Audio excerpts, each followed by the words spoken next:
ಪ್ರಾರಂಭಿಸುತ್ತೇನೆ. ಈ ಒಂದು ಸುದಿನ ರೇಣುಕಾಚಾರ್ಯರ ಜಯಂತಿ.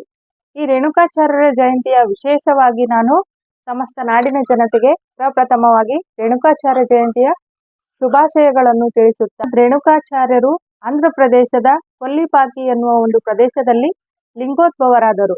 ಈ ಒಂದು ಜಯಂತಿಯ ಅಂಗವಾಗಿ ನಾವು ಯುಗಮಾನೋತ್ಸವವನ್ನು ಆಚರಣೆ ಮಾಡಕತ್ತೀವಿ.